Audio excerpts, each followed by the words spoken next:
One of our jobs for this week is to fix Lulu. Now Lulu, we think, has her head gasket is gone. She's using a lot of water, she's getting hot, etc. Lulu has the same engine as Purdey, and we've never done a head gasket before, so this will be a good learning experience. So we've got some expert help to help us do this. Because we've never done one before, and Jonathan might have done, so he's going to tell us how to do it. So what's the process?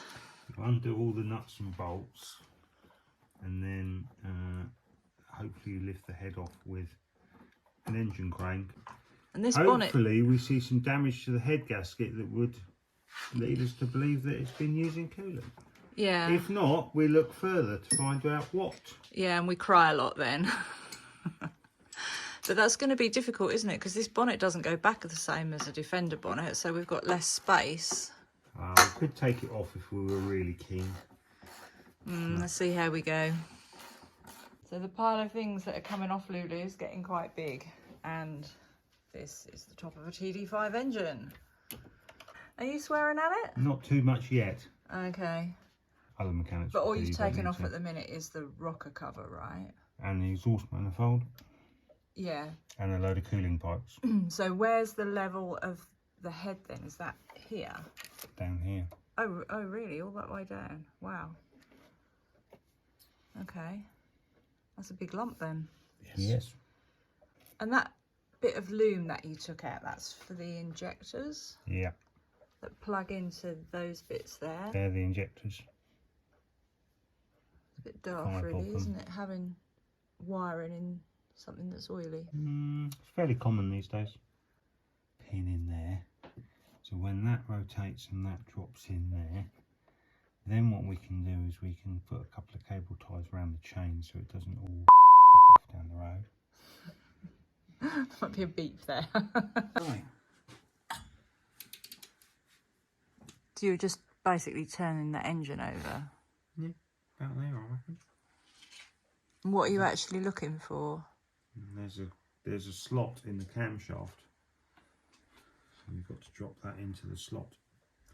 So it locks the camshaft in place for when you remove the cam wheel. So how do you know when it's lined up? Did that... Because that's gone in the hole. Oh, did it? I kind of missed that. It's really difficult to see on the film anyway, because it's all sort of the same colour, isn't it? It's the joys of mechanics. Yeah. It's all sort of the same colour. But when you take those injectors out, Yeah. have you got to... Do they have to go back in the same order? They do. They have to go back in the same hole. Otherwise, you need to reprogram them when you before you try and start the engine. Okay. If you just put them back in a random hole, then you need to reprogram the ECU. Okay. So if you put them back in the same hole that they came out of, the ECU should remember them and it should work fine. Good. Well, we cross our fingers for that. But how are we going to label them? We're going to get a bit of cardboard out and we're going to put 1, 2, 3, 4, 5 and we're going to put them next to the numbers so we know which cylinder they came out of. Okay, that's a good plan. I like cardboard technology. We always like cardboard aided technology. The only problem with that is when you trip over the cardboard and they go scatter across the workshop.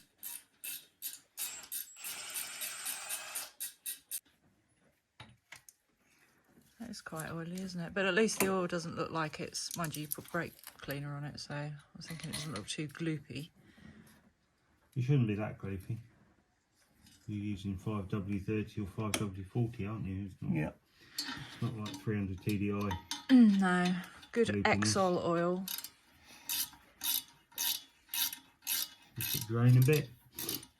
So we're talking about the manifold here. You will remember on the exhaust manifold, you'll remember on Purdey, we changed that for a fancy Ali Sport one because Purdey's one was warped. And what we need to do before putting this one back on Lulu is to see if it's warped, which is quite likely because it's got those little, what are they called? Like gussets. Webs in, which is not ideal. So if nothing else, those webs will be coming out because we don't have a nice Ali Sport manifold for this one.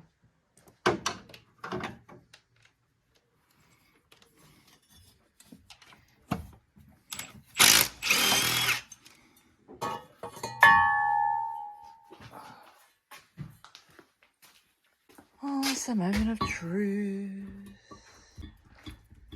It's a little bit warped, isn't it? Yeah. It's been blowing that in, hasn't it? What are we going to do about that then? Basically what you want is a reasonable length flat surface. Right. That's got an Oh, abrasive belt running around it. Right. That you can put on the, basically the flat surface as the abrasive belt goes around it, and it will hopefully grind it flat. So what are those things? They're clamps for the injectors.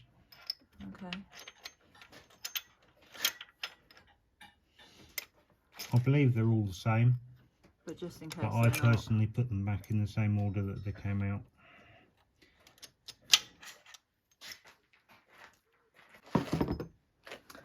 This is the electronic part of the injector, and that's the mechanical part of the injector.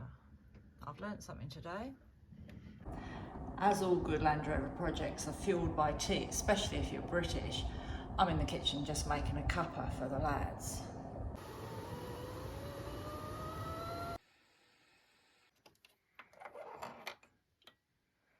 Okay, that's sort of not what I expected really. That is a Td5 injector. That's the electronic part, that's the mechanical part. Wow.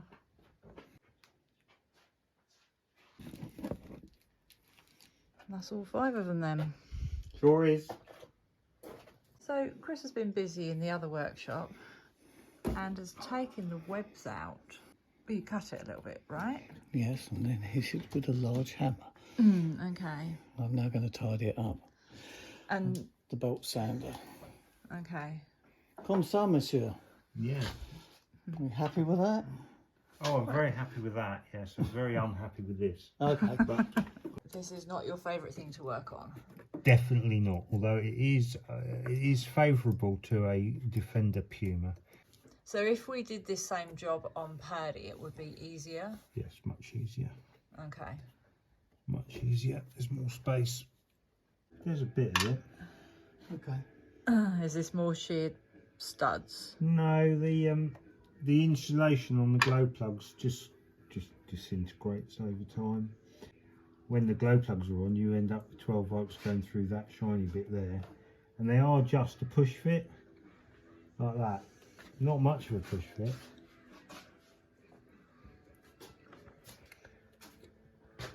And they can fall off, and when the 12 volt bit here touches the engine bit here, That's not good. you end up with sparks, and often you end up with fire, That's and not you good. end up with the end of a Discovery or a Defender, depending on which car you've got it fitted to. So have we got some bits to replace Some shrink tube put over it. So next step is to undo the head bolts. Then lift it off. And we're replacing them, so. Yeah.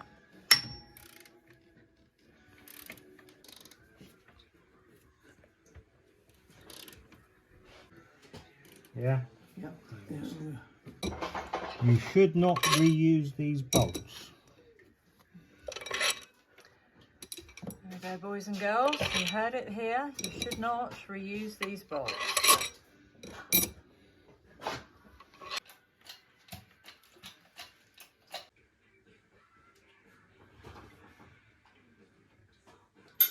That is about as far in as we can go, isn't it? It is really.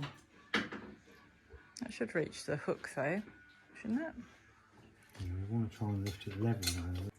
If we fiddle that through this through that.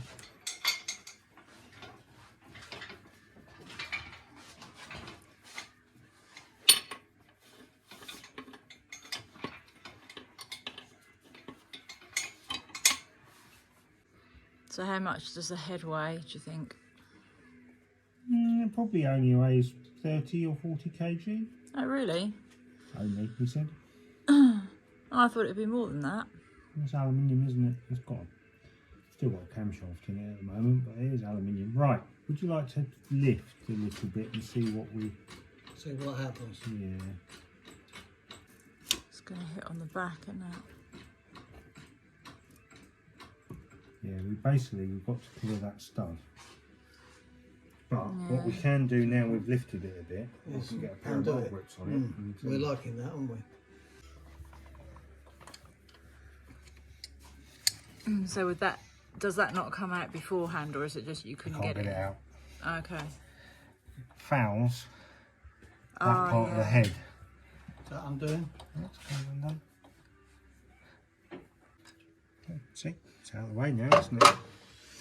It is, yeah. In theory, we can come forward a little bit. Okay, lift it up a little bit more.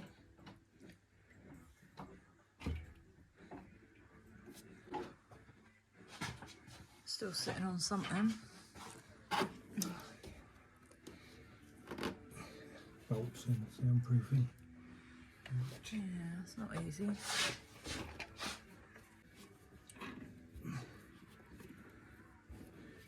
It's more the plastic cover at the back, isn't it?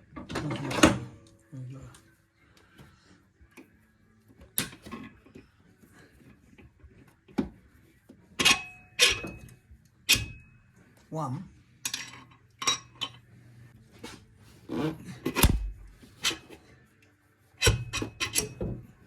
Two.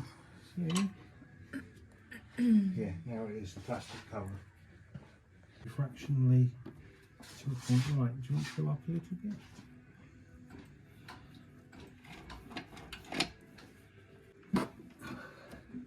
I don't think it's going back in with that, is it? Probably not.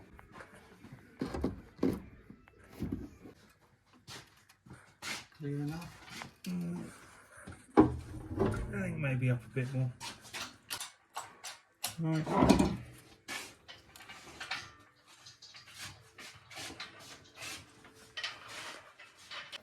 At least it proves there was some oil in it, eh?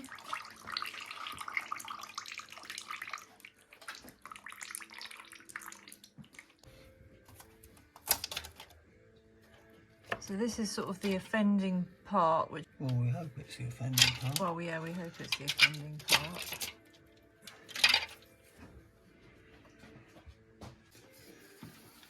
I'll show you when I see it. Okay. Go out in the daylight. See that staining there? Yeah. That's enough. That's where it's pressurising it. It's enough. What, that little tiny bit just there? That little bit there.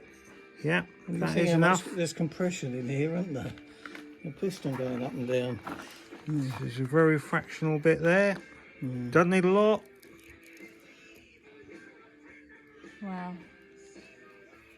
Marginal, but it's there. Well, I'm glad And if I it's could, there. and if I look, there's a little bit there. So is that? Yeah, there. On the other side of that. There's a little bit there.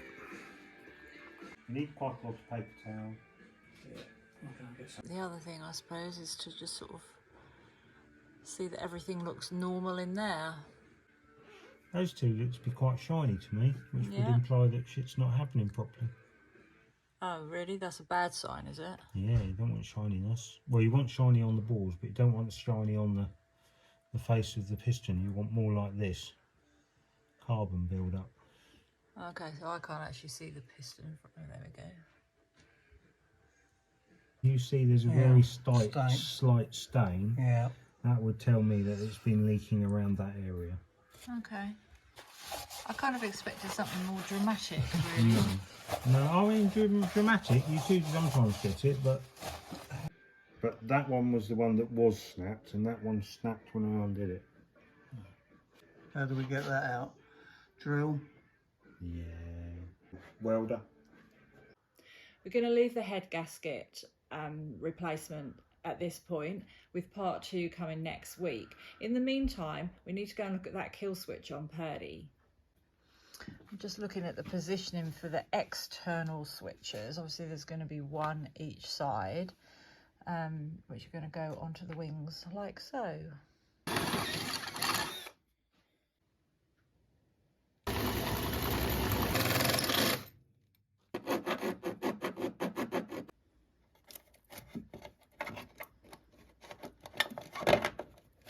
And then the shroud thing just sits on the top, does it? Goes underneath.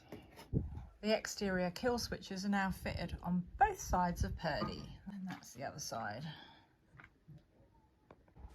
And the obligatory stickers are in place. So as you can see, we have a light on our kill switch, which means that it's all working. The external ones work, the system works. However, it wasn't that easy. So with the kit, we get this little instruction book or leaflet, which we followed and did everything, and it didn't work. So yesterday was a bit stressful, but for anybody that's trying to fit one of these Cartek systems, go onto the internet and download the instructions, because there's a lot more detail on there that tells you actually how to do it. This really isn't sufficient. Anyway, we followed the instructions on the internet and it all works. So that's a big thumbs up. So if you've liked this as well, you can give us a big thumbs up, leave us your comments, subscribe if you're able. We'd be really happy to hear from you, and thanks for your support.